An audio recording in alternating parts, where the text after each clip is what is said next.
The rise of Sultan Murad I, the son of Orhan I, marked a significant turning point in the history of the Ottoman Empire. Orhan's reign had laid the groundwork for the empire's expansion, particularly into the Balkans, and had established Ottoman rule as a growing force in southeastern Europe.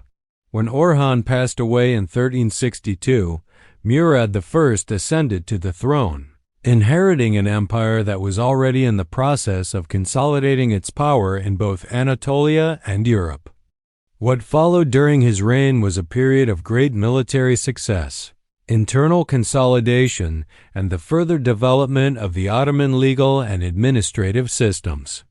Murad I was no stranger to the complexities of leadership and governance. Orhan had already built a strong foundation, but Murad's challenges were far more significant. One of his first major acts upon assuming the throne was to continue his father's military campaigns in the Balkans, particularly focusing on territories that had resisted Ottoman expansion.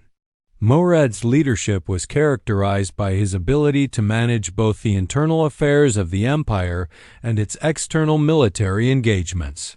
In his early reign, Murad I focused heavily on expanding Ottoman territory, particularly by targeting the Serbian kingdom and the weakening Byzantine Empire.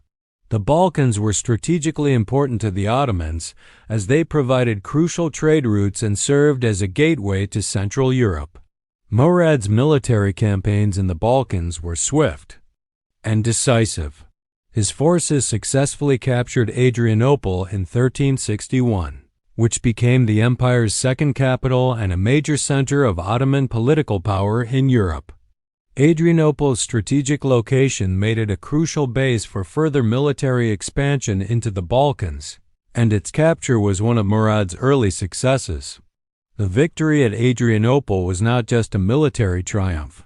It also marked the beginning of the Ottoman consolidation of the Balkans. This allowed Murad to focus his efforts on other neighboring territories, notably Serbia. In 1371, Murad I led the Ottomans to victory over Serbian forces at the Battle of Chernomen, effectively breaking Serbian resistance. This victory was crucial for establishing Ottoman dominance in the region, and it paved the way for further territorial acquisitions, particularly in the Balkans. Murad I's reign also saw significant changes within the Ottoman military. The Janissaries, an elite corps of soldiers made up of Christian boys taken from the Balkans through the Peas. Devshirme system became a core military force under his leadership. The Devshirme system, introduced by Murad's father Orhan, was further institutionalized under Murad. This system not only bolstered the Ottoman military but also ensured that the Janissaries remained loyal to the Sultan and the Ottoman cause. This elite force played a significant role in the success of Murad's campaigns, particularly in the Balkans, where the Ottomans were often outnumbered by local forces. In addition to his military campaigns, Murad I was also responsible for important administrative reforms that would help solidify the Ottoman Empire's power for centuries. He worked to strengthen the central authority of the Sultan while also improving the administrative structure of the empire. One of his most significant contributions was the establishment of the Ottoman legal system, which combined Sharia with Canon. The Canon system, which was designed to address issues not covered by Sharia, allowed Murad to handle the increasingly complex affairs of a growing empire. This dual legal system would remain a central feature of Ottoman governance for centuries. Murad I's commitment to governance was not just limited to military and legal reforms. He also sought to ensure the integration of his empire's diverse populations, which included both Muslims and non-Muslims. He was known for his relatively tolerant policies toward religious minorities, particularly in the Balkans, where Christian populations were the majority. The millet system, which allowed religious communities to govern their own internal affairs, became a cornerstone of Ottoman administration during Murad's reign. This policy of religious tolerance and autonomy helped ensure stability within the empire, especially in regions where the population was divided along religious lines. Murad I's reign, however, was not without its challenges. His military success in the Balkans came at a cost, and he faced continued resistance from Christian powers in Europe. Murad's Battle of Kosovo in 1389 against a Serbian-led coalition, although inconclusive, was a pivotal moment in Ottoman history. Although Murad was assassinated during the battle, the Ottomans maintained their position in the region, and the Battle of Kosovo marked the beginning of a long-lasting Ottoman presence in the Balkans. Murad's early legacy was marked by a combination of military victories, administrative reforms, and the further consolidation of the Ottoman Empire's control over the Balkans. He expanded Ottoman territory significantly and laid the groundwork for the empire's future successes in Europe. His military campaigns not only secured Ottoman dominance in the Balkans, but also established the empire as a major power in southeastern Europe. The creation of a strong, centralized government and the establishment of an effective legal system under his rule provided the foundation for the empire's enduring strength. The early years of Sultan Murad I's reign were marked by significant military successes, the establishment of legal and administrative systems, and the expansion of Ottoman power in the Balkans. Upon assuming the throne in 1362, Murad I inherited an empire in transition, one that had already begun its expansion into Europe under his father. Orhan I Murad continued his father's legacy of military conquest, but also made strides in developing the infrastructure of the empire to ensure its longevity. One of Murad I's first and most important tasks was to secure Ottoman rule in the Balkans. While his father had laid the groundwork for Ottoman dominance in the region, Murad expanded the empire's control significantly. The capture of Adrianople in 1361 was a key event in this process. Located strategically at the crossroads between Europe and Asia, Adrianople became the second capital of the Ottoman Empire and served as a major administrative and military center.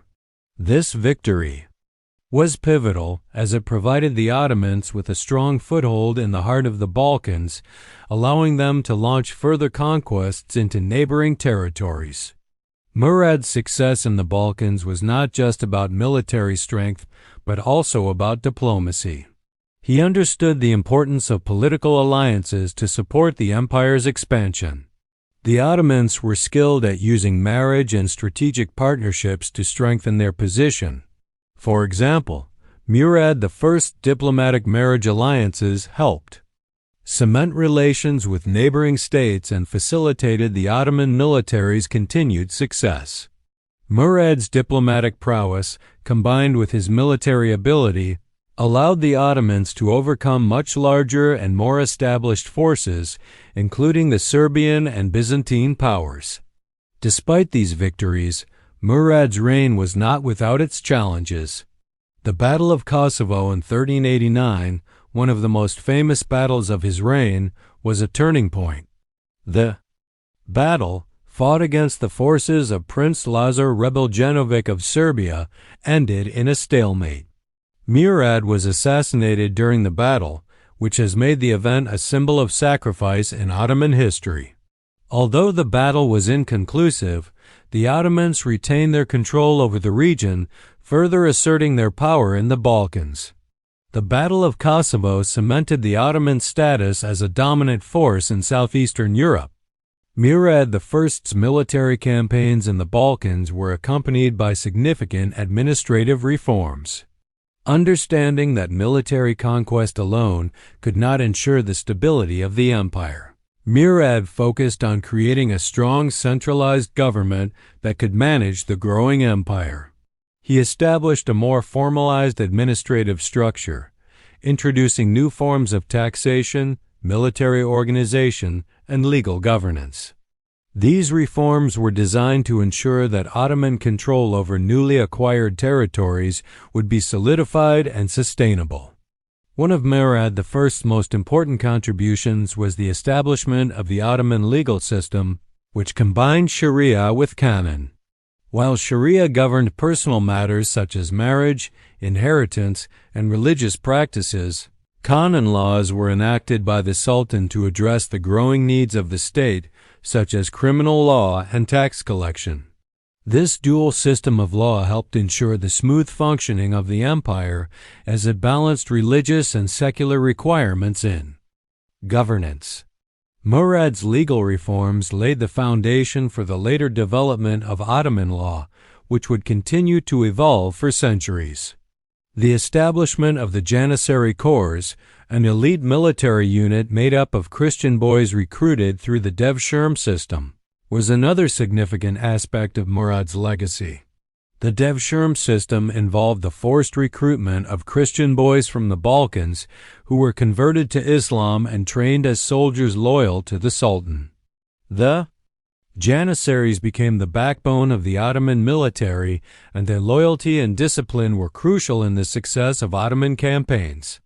The creation of the Janissary Corps also marked the beginning of a more professional and centralized Ottoman military, which would be crucial in future expansions. Murad also paid close attention to the Islamic institutions within the empire.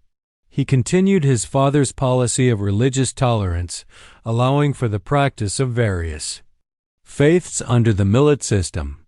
This system gave religious communities a degree of autonomy in managing their affairs, including marriage and inheritance. This system not only ensured peace among the empire's diverse population, but also allowed the Ottomans to govern large areas with a relatively small administrative and military presence.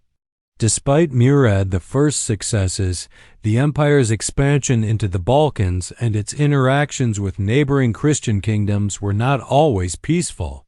The Ottomans faced continued resistance from both local rulers and European powers, particularly the Kingdom of Hungary and the Polish-Lithuanian Commonwealth. These powers were wary of Ottoman expansion and often sought to form alliances against the growing Ottoman threat. Murad's response to these challenges was to engage in both military campaigns and diplomatic negotiations, ensuring that the Ottomans remained in control of their newly acquired territories while dealing with external threats. In conclusion, Sultan Murad I's reign was marked by both military success and administrative reform. His ability to expand Ottoman control into the Balkans while maintaining stability within the empire ensured the Ottomans' continued growth and influence in Europe. His legacy is one of military prowess, legal reform, and the establishment of a strong central government that would provide the foundation for future Ottoman rulers to build upon.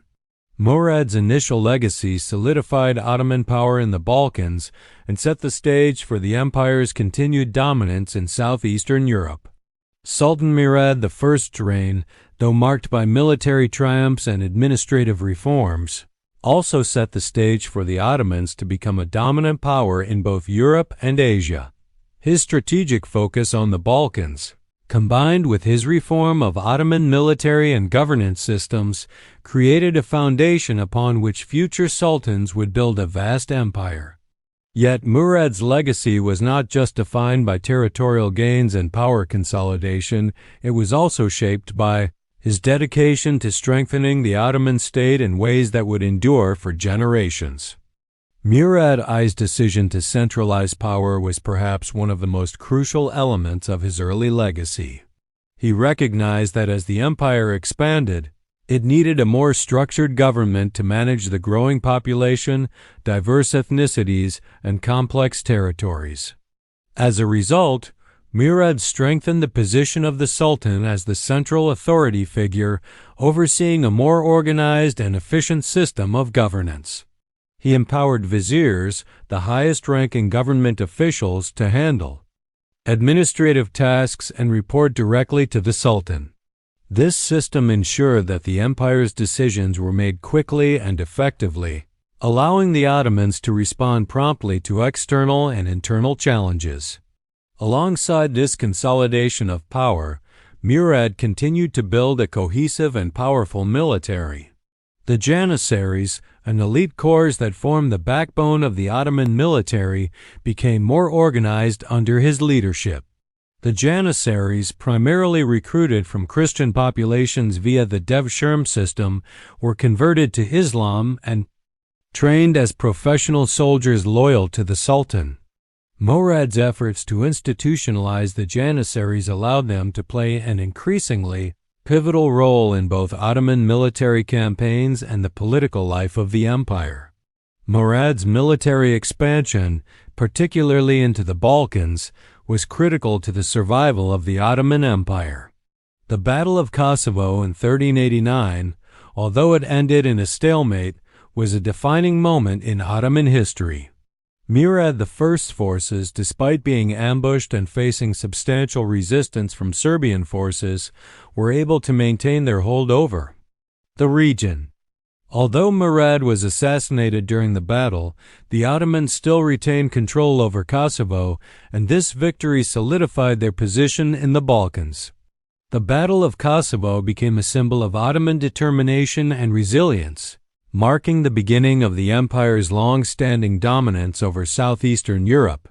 After Murad's death, his son, Bayezid I, succeeded him and carried forward his father's vision.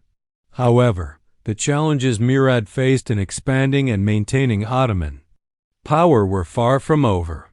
The Ottomans now faced increasingly sophisticated resistance from Christian kingdoms, and Murad's victories in the Balkans set the stage for even greater military confrontations in the years to come. Murad I's leadership also left an imprint on the Ottoman military tactics. He adapted various elements of Byzantine and Turkic military strategies to create a more cohesive, disciplined force capable of dealing with the complexities of European warfare. His ability to blend cavalry and infantry forces effectively made the Ottoman army one of the most formidable in the region. Murad's approach to siege warfare, exemplified in the conquest of cities like Adrianople, was also advanced for its time, reflecting his understanding of the importance of strategic military infrastructure. Finally, Sultan Murad I's reign laid the groundwork for the Ottoman approach to religious and cultural integration. While the Ottomans were expanding into Christian territories, Murad ensured that his empire remained relatively tolerant of religious differences. The millet system, which allowed religious communities to govern themselves in personal matters, became more formalized under his rule. This allowed the Ottomans to integrate large populations of Christians and Jews into the empire without significant unrest, ensuring stability in the diverse regions under Ottoman control. In conclusion, Sultan Murad I's early legacy was defined by his strategic military expansions, efforts to centralize power, and reforms that would ensure the longevity of the empire.